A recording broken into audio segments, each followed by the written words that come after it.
Good morning, everyone, and welcome to our Active Citizenship panel discussion today, where we will be surrounding the topic economic freedom. We will be discussing two interviews, which are both available on our website at activecitizen.co.za. Firstly, we'll be discussing Bonang Mohale, and secondly, we'll be discussing Dr. Reuel Khoza. Before we start, I'd like to let you all know that you can follow us on Instagram at servantleaders7, as well as if you have any questions, queries, or ideas in general, please send them on the chat and our panelists will be more than happy to discuss or answer your questions. So as you can see, we have a beautiful full panel discussion and panelists today who look very excited to be here. So we can start with introducing them. Maybe your name, your age, where you're studying, your pronouns, and whose interview you watched. Puti, if you would like to start. Good morning, everyone. My name is Puti Mpuchi, and I am a 20-year-old theatre and performance student studying at the University of Cape Town, and my pronouns are he, him, and his. The interview that I watched today was by figure Bonang Mohale. Thank you so much, Puti. Oliver, if you would like to introduce yourself. Good morning, everyone. My name is Oliver Ward. I am currently 18 years old, studying a BCom financial degree at UCT. I'm currently in Cape Town, and I watched Bonang Mohale's interview.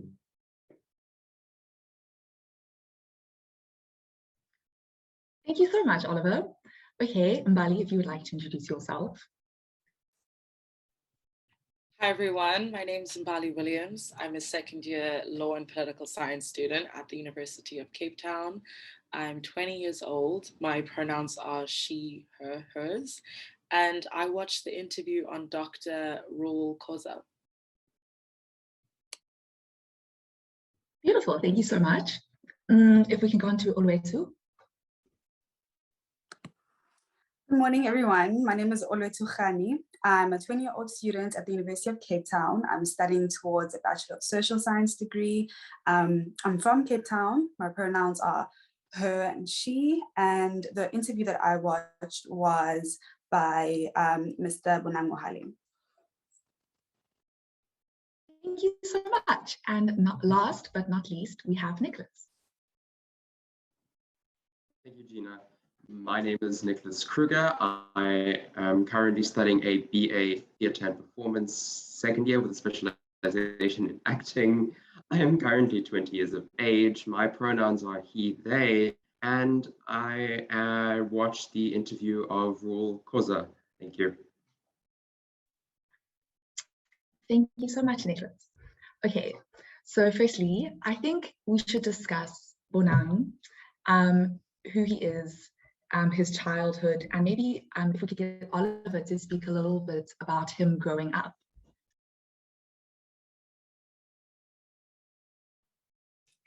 Sure. I will be speaking about Bonang growing up. Bonang Mohale grew up in the city of Benoni in Gauteng. He grew up with 7 other siblings, and he was raised primarily by his grandmother, who worked very hard during the day and cared for them deeply. Bonang Mohale refers to his grandmother as his greatest hero of all time. He gives her credit for shaping his character and who he is today. At 17, his father died, and he had to take up the fatherly figure of his household. Also at 17, he met his lifetime partner and married her soon after. After that, he went on to study at Wits Medical School. Thank you. Thank you so much, Oliver. That's so interesting to hear that he was so influenced by his grandmother.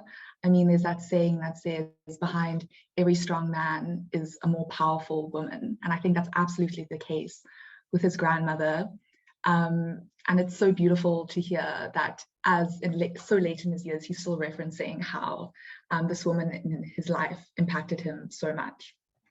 Okay, and then on the same note, if we could get Mbali to speak about Reuel and him growing up. Dr. Khoza grew up in a really small town in Mpumalanga, and he was raised primarily by his parents and his grandparents. In the website, it says that at the mere age of 5, he started rearing cattle back home because he grew up in a rural village like type area. And I think that's so indicative of his responsibility, and it started so young, and that usually informs leadership. So I think that that's a beautiful foreshadowing for what it is that he ended up accomplishing and is still accomplishing. He started school when he was 8 years old, and he actually did very, very poorly. He was 31st in his whole position of his class, and in his second year, grade 2, he shot up to being first in his class, and he kept that sentiment all the way to matric, like achieving first on top of his grade, literally from the time he was in grade 2 until he was in matric, which is just so phenomenal. Thank you so much. That's so interesting to hear that even if you start on the bottom and you don't feel so great about yourself, it doesn't mean that you're not academically inclined. It just means maybe the situation you're in has stopped you from achieving what you could. So that's really interesting to hear. I think now we could speak about Ms. Bonang and his adult life, what he has achieved, maybe a few of his ideals. And I think the perfect person to speak about this would be Puti.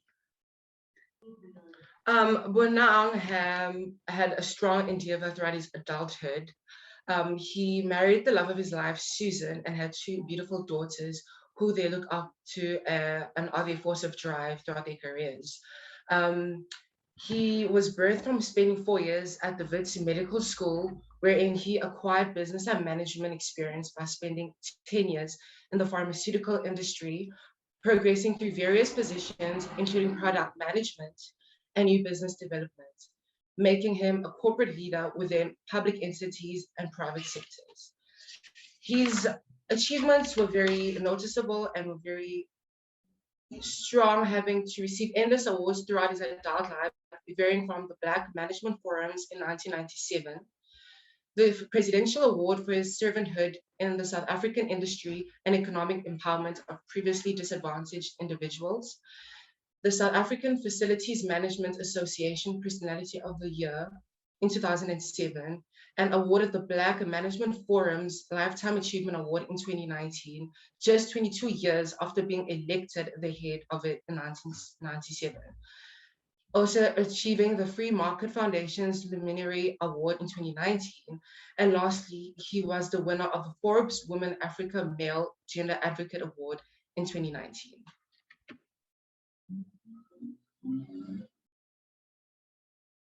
Wow, what an impressive man. As you were speaking, I was almost dumbfounded to hear you just kept saying award, an award, an award, an award. That's amazing. Very, very interesting. And I think in the same breath, I think it would be unfair if we didn't speak about Dr. Khoza in the same light. If we could get Nicholas to please speak about Dr. Khoza and all that he has achieved throughout his adult life, and maybe a few of his ideals as well. Thank you, Nicholas. Thank you, Gina. And going on that breath of absolute dumbfoundedness, looking at the amount of things that Dr. Khoza has achieved, just starting in 1974, going from, as Mbali noted, that when he was in high school, he was not doing too well. Only towards the end, he was able to get where he wanted to. And then next thing you know, he's serving as a junior lecturer at the University of Limpopo, now known as the University of the North. There, he says in the interview that is where he was truly exposed to activism for the first time, and would then go on to join groups such as the Black Academic Staff Association, where he could advocate for reform within the university.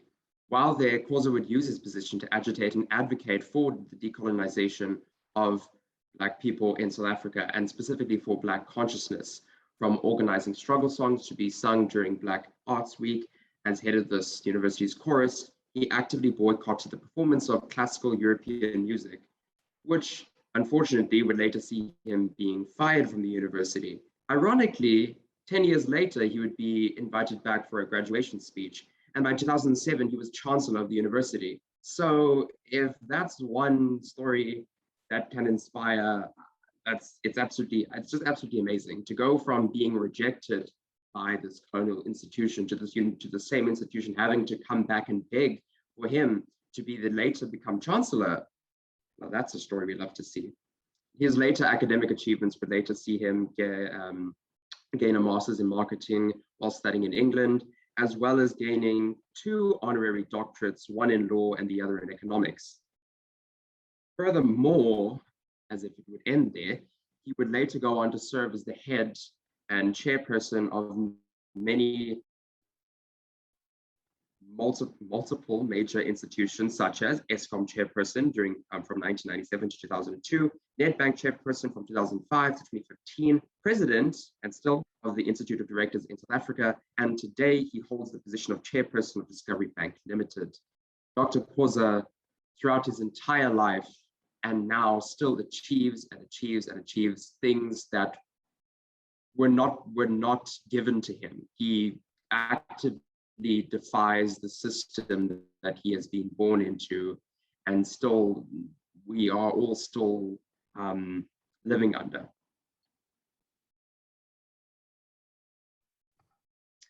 Thank you so much, Nicholas. That was very interesting.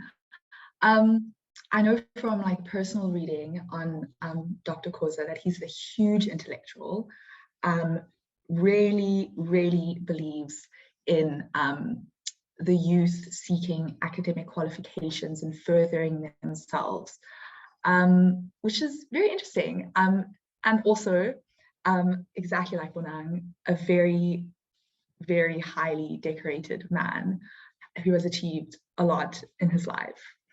Okay, next, concerning the topic of our panel discussion, which is economic freedom, I think it is only fair to speak about Bonang's approach to economic freedom.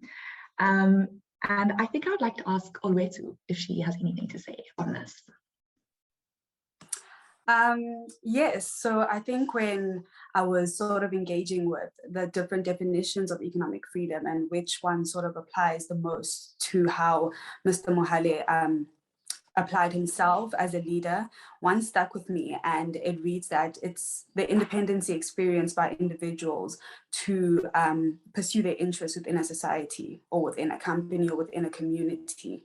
What I got from Bonang Mohale's approach to economic freedom is basically that it's rooted in the development of others. It's about the people, it's about identifying the individual skills and capabilities and how to optimize their potential.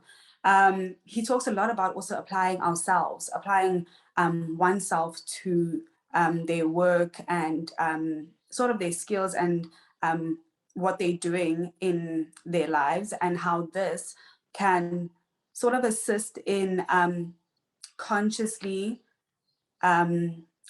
just dedicating yourself and applying yourself onto the economic structure of the country. I think if we all sort of contribute to the economic structure in a way that focuses on others and how others can contribute to the bigger picture, it can take people from living in poverty to being poor to forming a strong middle class.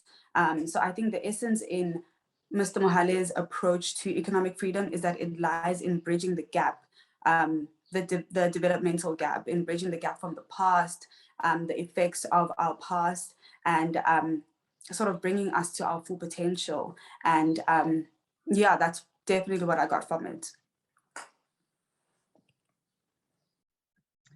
Thank you so much. That was such an insightful response. You spoke about how he encourages us to apply ourselves. And it made me think, when I was researching him, he speaks about the importance of the blue collar worker, and how just because you don't have 1,000 academic qualifications or even one doesn't mean that your place in society is not completely valid and it's like a cog that makes society work. Just because you don't have an academic qualification doesn't mean that you are not a vital cog in the system. Similarly, you spoke about bridging the gap. And I know he speaks a lot about how in most countries, the class system is a diamond with a small upper class and lower class and a huge middle class.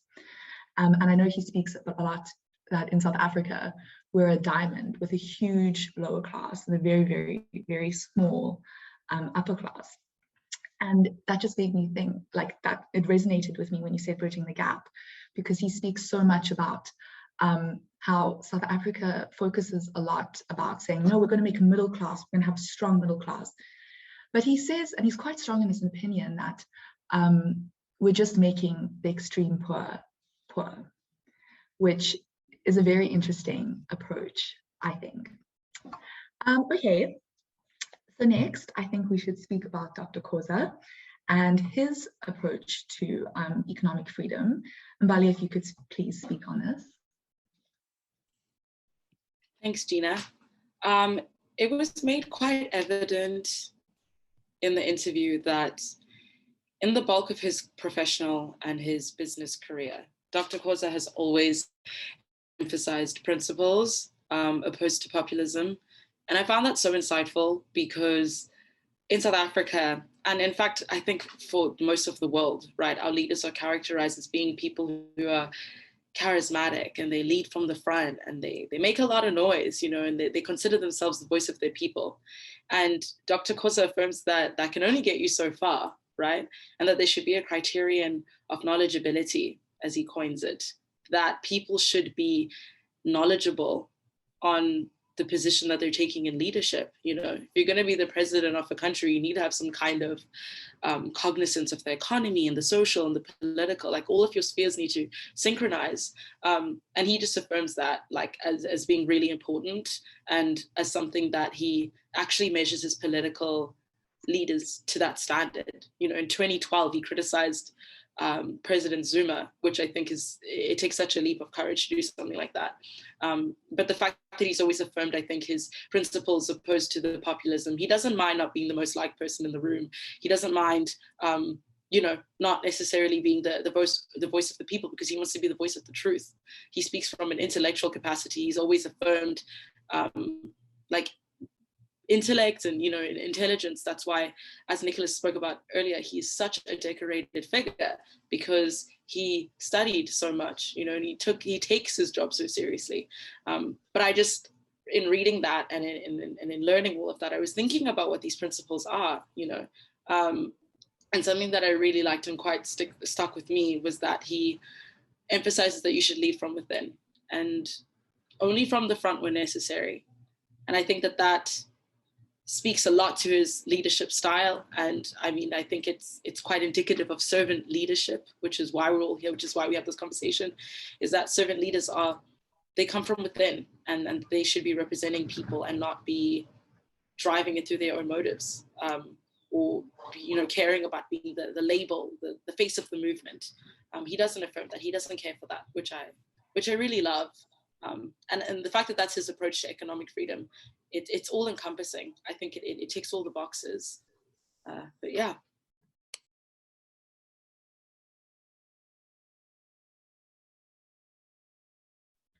Excuse me. Thank you so much for your response. That was so insightful. I love that you spoke about his point of view to popularity and leadership. I have a quote here where he says, "You cannot ride on the wave of populism. You should actually drill a little deeper," which really resonated with me as you were speaking. I had to dig through my notes to go and find that. So I would like to now ask about the current challenges and what's the role the youth can play in this. Oliver, if you would like to answer. Sure. South Africa currently has a problem with our economy. we don't have a healthy exchange rate in terms of its strength. And of course, we don't gain as much investments from the private sector as what we'd hope to.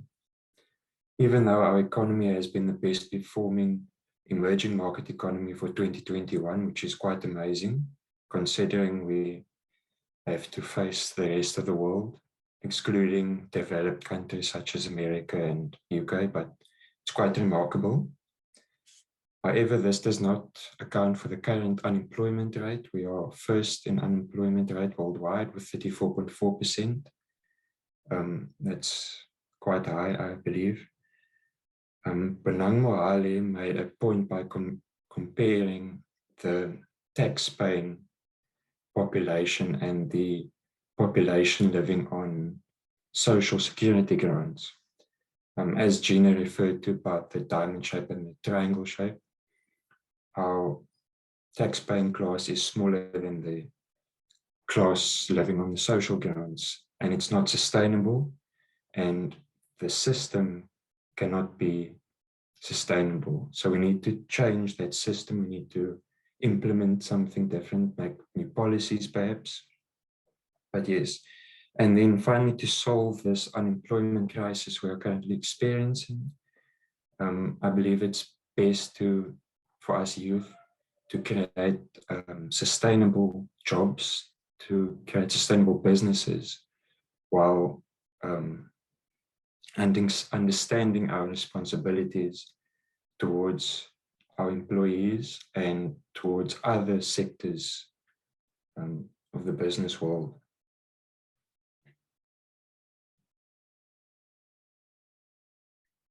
Thank you so much, Oliver. When you spoke about South Africa's emerging economy, it made me think of a quote from Mr. Mohale, which says, "Africa has talent." And I think so often the world has this view or stigma that Africa is a third world country. And even me saying Africa, you know, Africa is not just one country. Africa is so many different countries. Africa is a continent. So I think South Africa does have talent, which is shown in that our economy is emerging. And then I would like to ask Mbali about the same point. I'll do my best to attempt to answer this question, but I'm not as informed on the economy as Oliver is. I think it helps that his degree actually paves for that. But I was thinking about it, and I mean, the role that the youth plays in the emerging economy is quite tricky, right? I think now more than ever, we have people who are qualified academically with qualifications, decorated with degrees, trying to get jobs, and they can't. And I think that that's such a substantial challenge that we experience in South Africa's economy. I personally don't have the solution, but I think it does now more than ever look hopeful, especially in a technological age. I think I have never really seen young people really exercise technology, their social media platforms, and generate like remuneration for themselves, which I think is insane. Like utilizing something like Instagram to give yourself a salary, you know, when you're just 18, 19, 20 years old. I think that's hopeful. I think that that's really encouraging. The fact that young people are getting out there and saying that if I'm going to do something, I'm going to do it for myself. And I don't necessarily need to follow the rules, because you don't. I think our parents would all love for us to go on to do our degrees and masters and doctorates. But you know, the reality is there are people with those decorated qualifications that aren't getting jobs in South Africa. So you need to grab the opportunities like this, you know. I mean, what we're doing here, I think, is substantial. I think it's phenomenal. This is something that we can carry on a CV, something that we can, you know, take on out into the world and actually show that we are employable people that not only tick the boxes of like the academic qualifications that you're looking for, but we have experience and we can engage, you know, in our work in a tangible and like a realistic way. Yeah, but as for the challenges, I think it's tough. The role that the youth does play, I think that we're we're doing what we can, and I think we're doing a bloody good job at it. Yeah. Thank you so much. You spoke there about Instagram and how there's so many different youths who are using Instagram to get a monetary income, which I think is fantastic, because I suppose as our world develops, some jobs become unnecessary and some jobs become more necessary. And it seems that Instagram and social media in general, TikTok and Facebook and Snapchat, is one way in which so many youths are able to make money. And in the same breath, I think it's important that if someone does have a huge following on social media, like there's so many people who have 1.2, 1.3, 24 million followers on these different sites, I think it's important that they don't just use their voices for monetary income, that they take social responsibility and inform everyone around them. But I think often maybe people fall into performative activism, where they just share one post and hope that that will be the bare minimum that they can do. But I think I would like to, we have a question which says, considering their approaches, they being Bonang, Mohale and Dr. Reuel Khoza, approaches to achieving economic freedom, which would you say is the most doable, specifically during COVID-19? Oluetu, if you would like to add or answer. Yes, so I think for me, just on the basis of like what Bonang Mohale's approach is just based off of, I would say his approach is more doable. I think during this pandemic, we found ourselves in a time where people need a lot more upliftment. We need restoration. We need more empowerment. Like, so much has been lost. The way that Bonang Mohale just sort of approaches economic freedom has to do a lot with the other, it has to do with people. The leadership has to do less about himself. And I think also he mentioned in the interview how he positions himself as a company. And he mentions that he places the people first, and then after that it's the environment, and after that it's profit. I think if there was ever a time for that to be sort of just emphasized, it's now, because so many lives have been lost, so many lives have been changed and altered, that I think prioritizing profits and sort of capitalistic sort of like views and agendas would be a little bit backwards right now. So I think I stand with Bonang Mohale's approach to economic freedom, because it focuses on the upliftment of the individual.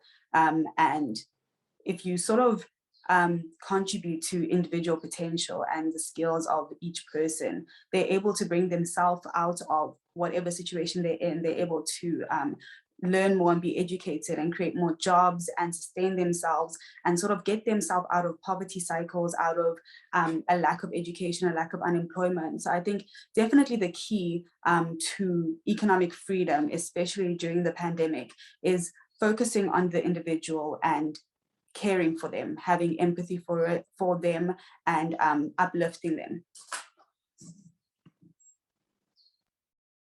Thanks.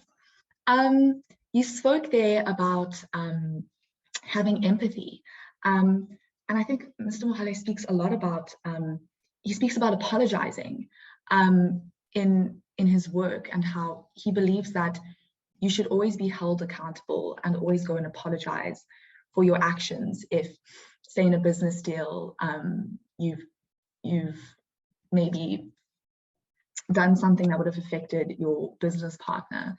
But he says, more than just apologizing, you should self-reflect and think about what is the reason that you're apologizing, and how can I fix the cause which has made me to apologize.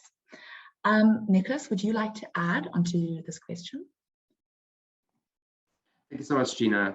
To take it from Dr. Khoza's perspective, but also to acknowledge what Mbali and Oluetu have said on the topic in terms of individual empowerment and the empowerment of of people as individuals as opposed to a collective.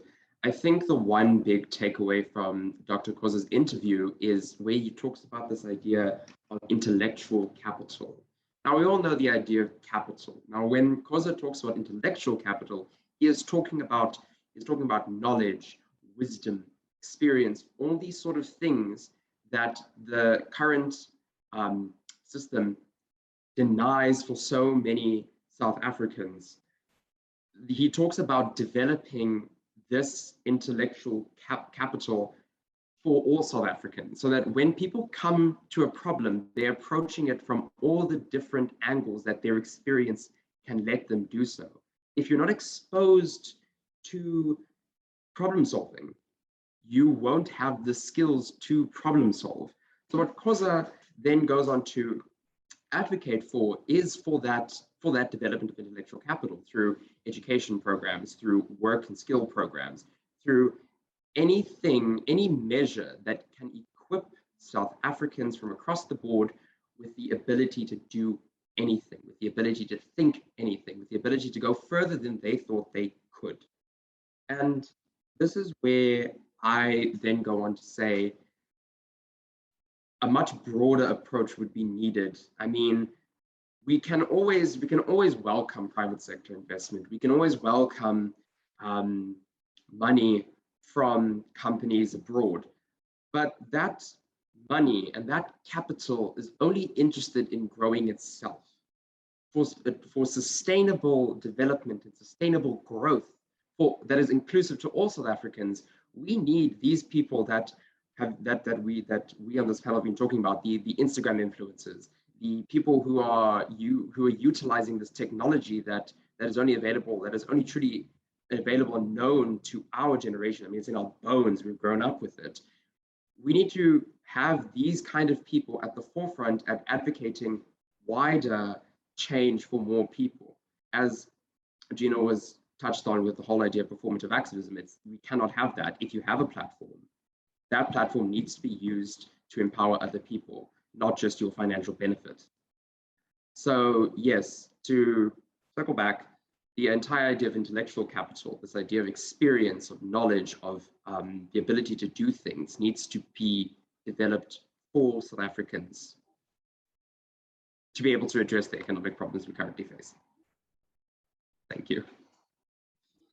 No, thank you, Nicholas. I actually really enjoyed listening to you there and how you spoke about intellectual capital, because I think so often people think that the only thing that they have to offer is money to show their worth, to say, oh, I've gotten so far in life because look at my 34 million rand mansion, look at my Ferrari. And I think so often people disregard intellectual capital and how important it is, specifically in being a servant leader. And now we have a question from the audience. Belinda asks, what can individuals do in their own lives to begin the journey to economic freedom? Is economic freedom an individual responsibility, or is it a social responsibility? And I think, Mbali, you can answer this question. Thanks, Gina, and thanks, Belinda, for the question. I think that this answer kind of has a two-parter. So what can individuals do in their lives to begin their own journey to economic freedom? I think that can probably start with individuals exercising whatever it is that they feel passionate about, that can generate some kind of income for themselves. I think like self-sufficiency is necessitated in this economy. I mean, as Owetu alluded to, during COVID, of all things, so many people lost their jobs. And I mean, for a lot of people, that meant that they were one income away from poverty, which is really scary. And that's a case for a lot of families. It's a case for my family, that just one person losing their job might substantially move their household into a different class. And so that if you can, provide yourselves with several streams of income, or start like small businesses and little tasks and that kind of thing, then you're already like pushing yourself further towards economic freedom for yourself. But then the second part of the question is economic freedom an individual responsibility or is it a social responsibility? I think it's a social responsibility that starts with an individual. I think that for starters, right, we should be supporting businesses that are woman-owned, that are Black-owned, that are empowered by people who are immigrants, that will kind of boost our economy for its, what necessitates it to do so. I think that we should be supporting the businesses that need the equity and need the push that they can get, to get onto the level of our franchises, our corporations, our like MNCs, these huge institutions that have so much money, but they really haven't had to change much because they were so privileged and positioned, during apartheid to have all of the wealth that they need and that they do now, that it's really difficult for smaller businesses and our local community projects to generate the kind of money that they need literally just to keep themselves afloat, just to keep themselves around. I think that we can start as individuals to support these businesses, to buy jewelry from that Black woman who has a small Instagram page, to really fund things that need funding. And that's a collective social responsibility, but we'll do it individually. And I think that, in the greater scheme of things, I would like to think that at the peak of all of this, that there will be some kind of collective responsibility. We'll all achieve this. It sounds kind of dystopian, but this just like ideal society where people feel empowered economically and financially, just because the gap is so big, because we need to bridge it, but yeah, painfully optimistic and hopeful that will happen. Thank you. That was so interesting. You spoke earlier about the youth becoming educated on money and using money to get further. And I think what popped up into my head when you said that was that how is the youth supposed to learn these skills when the government curriculum and the private curriculum as well doesn't really teach these skills? We have life orientation where we're taught about nutrients and how to be nice to people, etc., etc.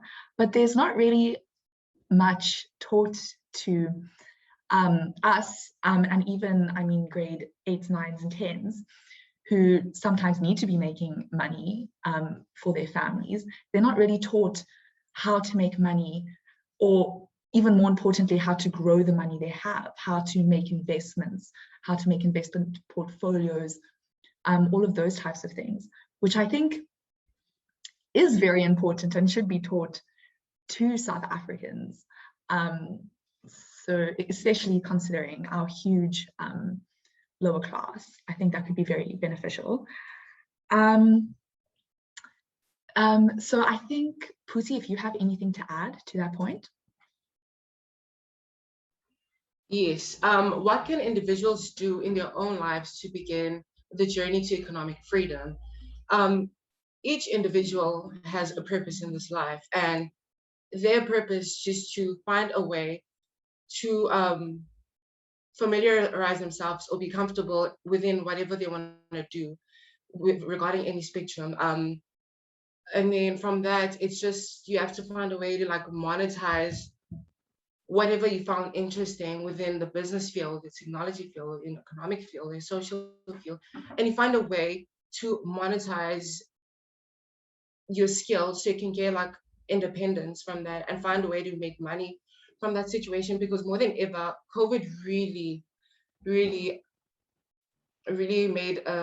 became an obstacle for a lot of people in all of their occupations. A lot of people lost jobs and people became jobless.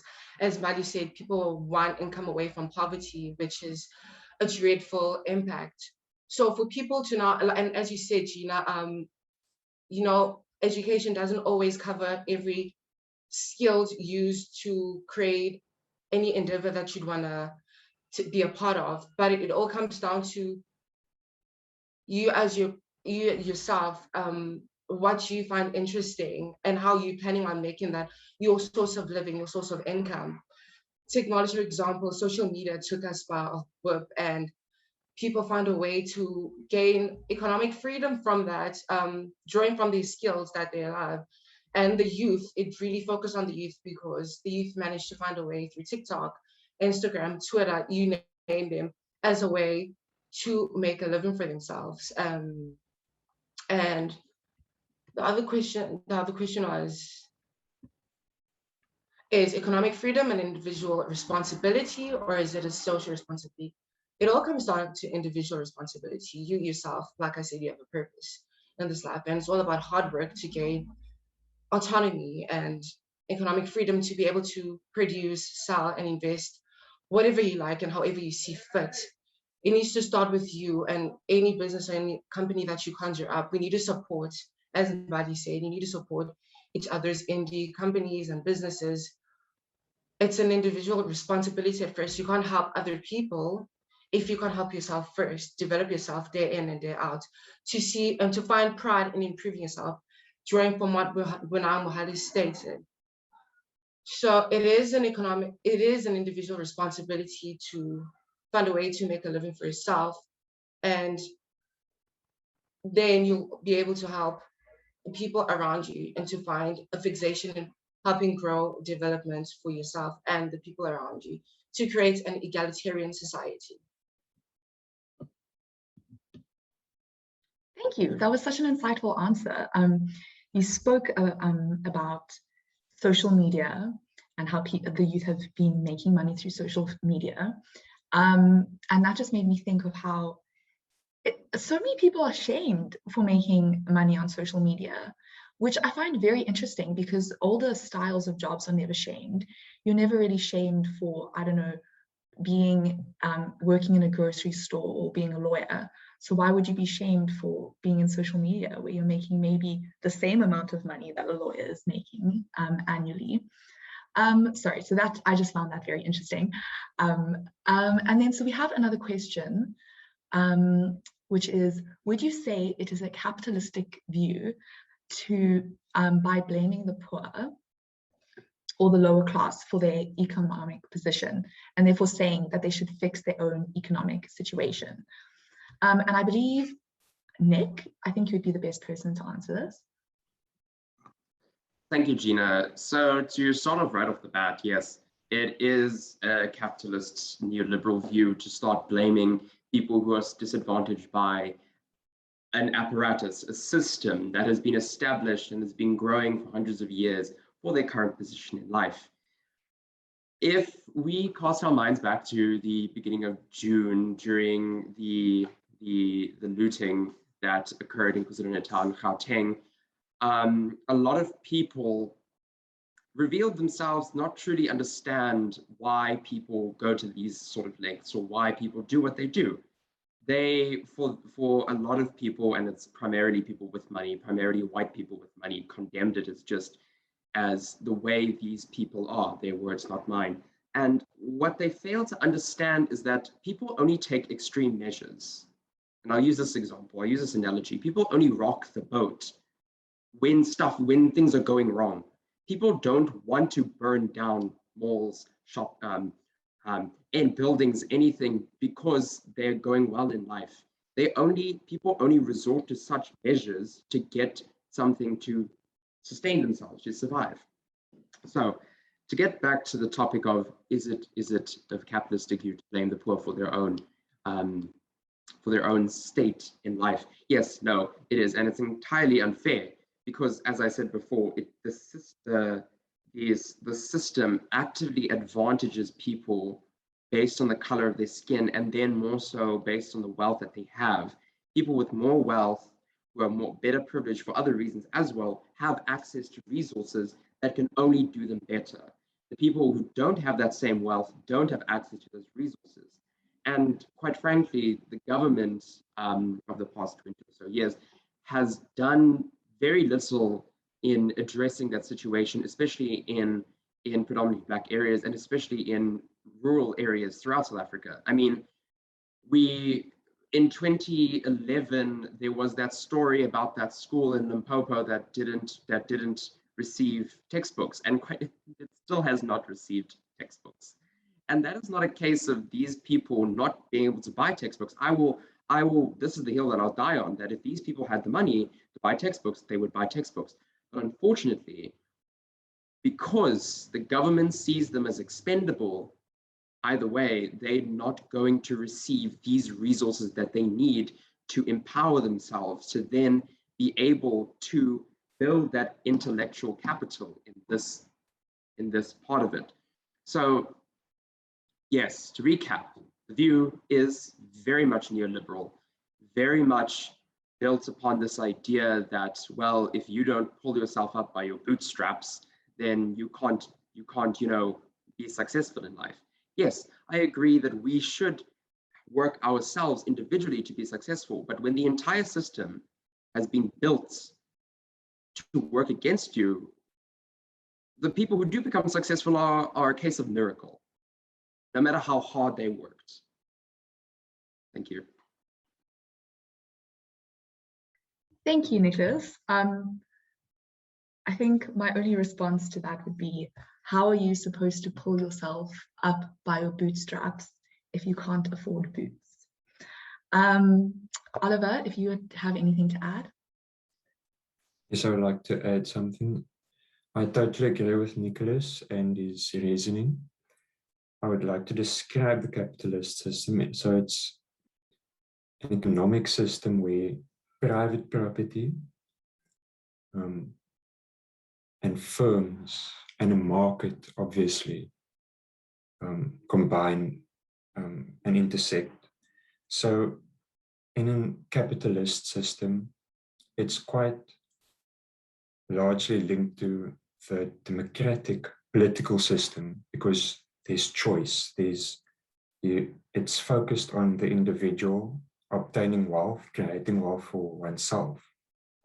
And in that system, you gain a lot of economic freedom. So you can choose your working conditions for labor, and you can also control your own private property. But in a demand and communist economic system, which goes hand in hand with a dictatorship most of the time, it's the factors of production are mostly owned by the government, the state, and the wealth is also distributed by the state. So both have pros and cons, but we know out of past experiences that the capitalist system is much better than the command system.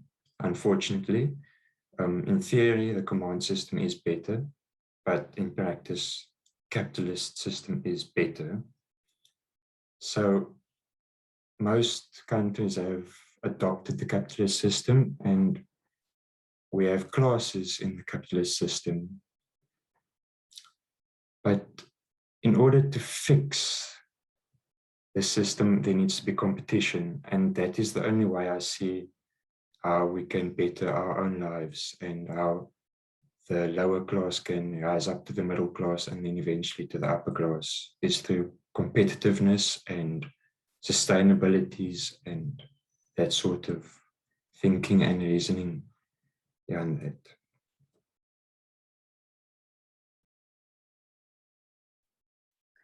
Thank you so much, Oliver. And Bali, if you would like to add.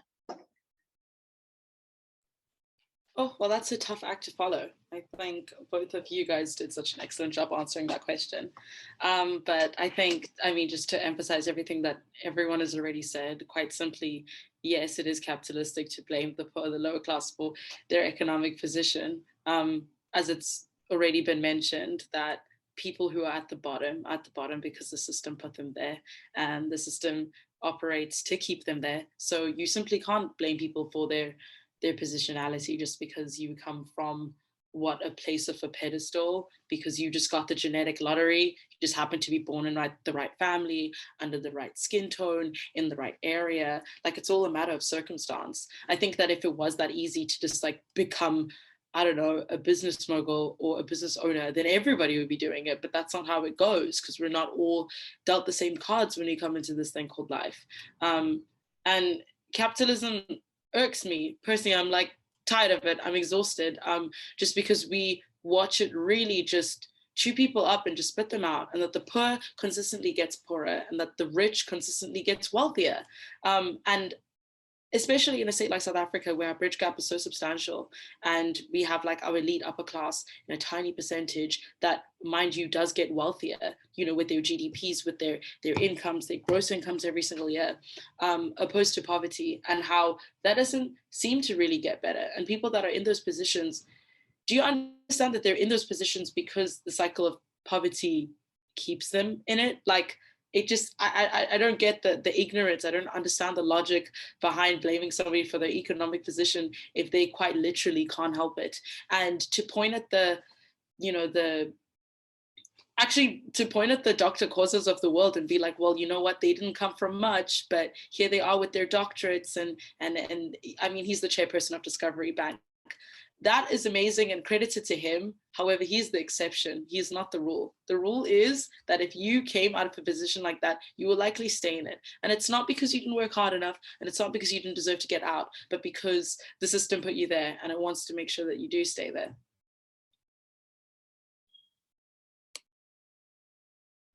Thank you so much. That was very interesting to hear about, especially after Oliver's point. So I have another question to ask. As panelists, what do you think is more important, political freedom or economic freedom? And I'd like to ask Olwetu if you could please answer this. This is actually a very interesting question that I've thought about before, because with political freedom, essentially, it means, you know, you have freedom to not be oppressed, and the right to not be oppressed or to be coerced, or the right to vote and the right to choose who you want to be represented by in your country, the right to citizenship, all those things. And I look at after 1994, after we became a democracy, after us acquiring a certain level of political freedom, especially as Black South Africans, I look at how certain situations, or basically the situation of Black people, poor Black people, hasn't exactly changed or significantly changed. So you sort of have to ask yourself, how much power does political freedom and political power actually have if economically you can't get yourself out of this situation, you know, that you've been subjected to for years. And that's where economic freedom and economic power comes in. With economic, we see with sort of white capitalism, we see that having economic power, you have autonomy over getting yourself out of situations. You have the opportunity to improve your standard of living, to educate yourself, to educate your children. So if I look at it that way, I would say that economic power is definitely what, in the context of Black South Africans, it's what we need more of. We need economic power, we need economic freedom, so that we are able to get ourselves out of this systemic oppression that we're really just struggling to get out of.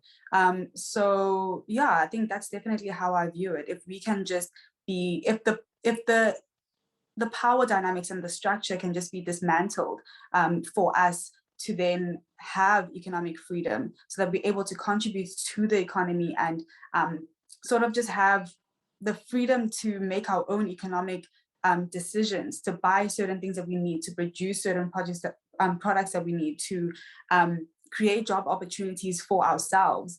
If we can just sort of begin to do that, I think we'd see a lot more progress in the Black struggle and in the wealth distribution in the country. Excellent response. Excellent. I would just like to say that I mean, this question is so difficult to answer because, I mean, for me, I think it's the bare minimum to have political freedom. You know, why should me as a white person feel that I should have more rights or more whatever? I shouldn't. It's the bare minimum that everyone in this country has the same rights, has the same opportunities. So thank you. Your answer is beautiful. Nicholas, if you have anything to add. Thank you, Gina. Thank you to Oluwatu for that, because I was going to start off with a completely different premise, but actually I really do see now that economic freedom definitely has somewhat of an upper hand over political freedom. I thought that we could equate the two and they have to work together, and I still think that to some extent, but I truly do see that economic freedom needs, in some cases, needs to take precedence, because like Oluwatu said, what good was political freedom post 94 for the millions of Black South Africans and South Africans of color? So yes, when it comes to economic freedom, the ability to let's start it this way: money is what the system is built on. Those of us who have more money have more effect on the system, and having that money equals resources to spend on campaigning, spent on doing all sorts of things that can garner and gather support. It means actually taking the time out of your life to be able to educate yourself on politics, having economic freedom, being able to sit back, give yourself a time of day where you can go research all the different party candidates, when you can go research all the different things that they've done, is economic freedom. For people who have to work day in, day out, or sometimes over 12 hours a day, they don't have that political freedom because they don't have the time to exercise that. Although it is given, they have to work for their own survival, so therefore they cannot even exercise their political freedom. So yes, I entirely agree with Oluwatu that it's economic freedom in some way is needed to attain political freedom.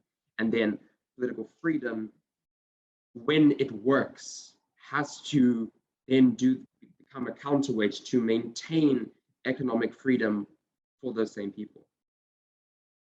Thank you. Thanks, Nicholas. So we have one last question, which I would like all of the panelists to give me a quick answer for.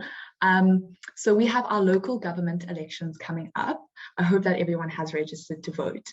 How important do you think your vote is? If we could start with Mbali. I think our vote is immensely important. I think it's going to be so significant. I'm so excited. It's the first time I'll actually ever be voting ever, because I missed the votes the voting was in May in my 18th year. And I remember the conversations that we were having in Matric about those of us who had to vote because they turned 18, and I've waited literally years for this. So I think it's going to be impressionable. I hope that we all really use, excuse me, the birds. I'd like to think that we'll all utilize our political, economic, and social priorities to vote wisely and fairly and actively and participate actually in citizenship. Awesome. I agree with you. Oluwatu, if you have anything to add.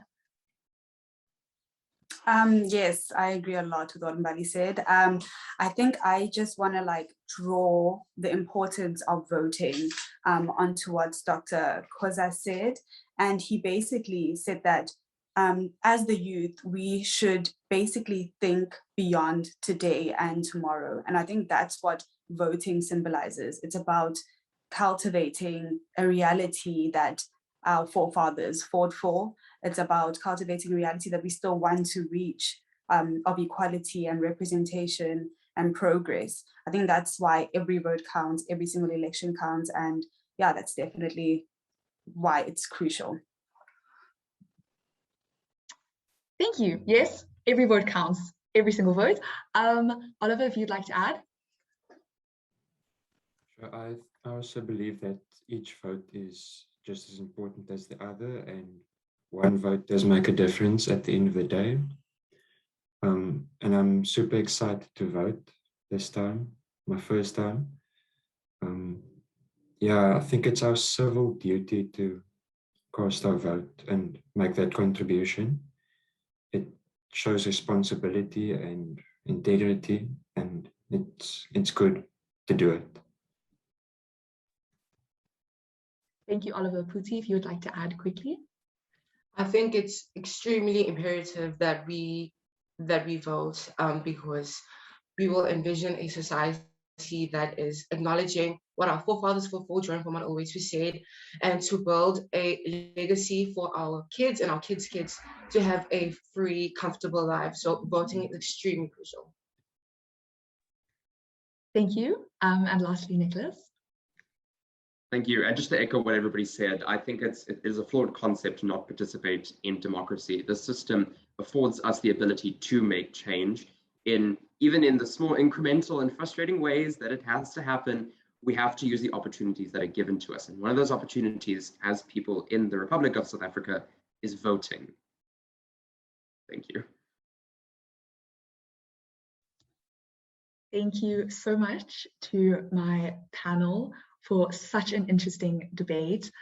It was absolutely fantastic hearing all of your ideas and responses to the questions that you were asked. Thank you to our audience for watching and sitting and asking questions and engaging with us on this panel discussion on economic freedom, where we spoke about 2 interviews with Mr. Bonang Mohale and Dr. Reuel Khoza. Thank you so much. Please check out our social media pages. We've got Instagram at servantleaders7, and please check out our website where you can find all of these interviews we have been discussing at servantleaders.co.za. Thank you so much, everyone.